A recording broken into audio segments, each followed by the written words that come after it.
Струмичани знаат дека храната е важен предуслов за здравје. Велат дека внимаваат колку што можат, односно колку што им дозволува домашниот буџет. Поздраво, посилно и посвежо се чувствуваат кога конзумираат здрава храна, рекоа струмичани кои ги затекнавме низ центарот на градот. Внимаваме ли за празниците или... Ние нема и што да мешаме. Нема стандард да мешаме. Некои богатача може да имат, ама ние не. А внимавате ли на исхраната генерално? Јас цел живот внимавам. Цел живот. И това е, храната, обично, кај нас. Тие што имат многу пари, тие немат мозок да се носат с храната. А имче ние бедните, нема што да јадеме ни.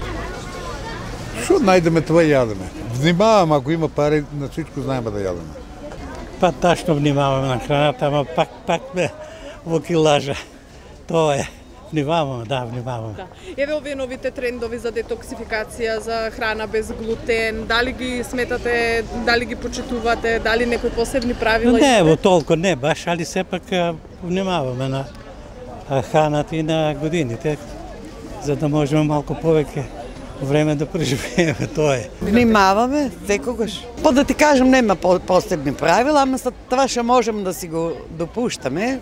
Па да ти кажем, точно ти го квалитет има на животот, за това што недостатокот на витамина, това што не го јадеме секој ден, тука го надокнадуваме со соковето тие што јас така си зимам.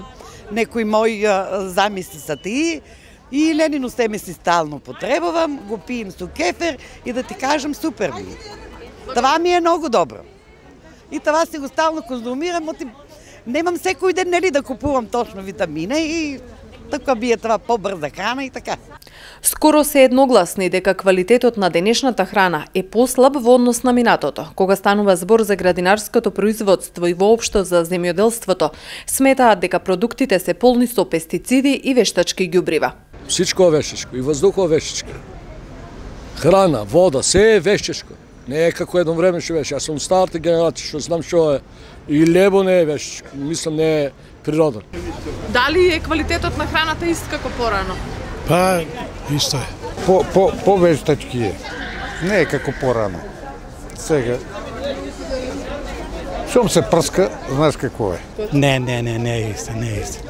Се повеќе како што иде, храната не е баш добра, повеќе на вештачка база и така натаму. Значи не можеме да најдеме храна чиста, едино ако си произведеш ти самиот дома, па тек така да имаш храна природно и добра. Последните научни истражувања ја поврзуваат неправилната и небалансирана исхрана во корелација со појава на болести меѓу кои срцевите заболувања, но и ракот. Во поново време, освен традиционалната и класичната медицина и терапија, лекарите препишуваат и диети и посебен вид исхрана кој треба да го зајакне имунитетот и да го заштити здравието. Според експертите, само комбинација од лекарства и правилен и здрав начин на живот и исхрана може повеќекратно да ги зголеми шансите за добро здравје. Секако, тука не сме да се заборави и физичката активност.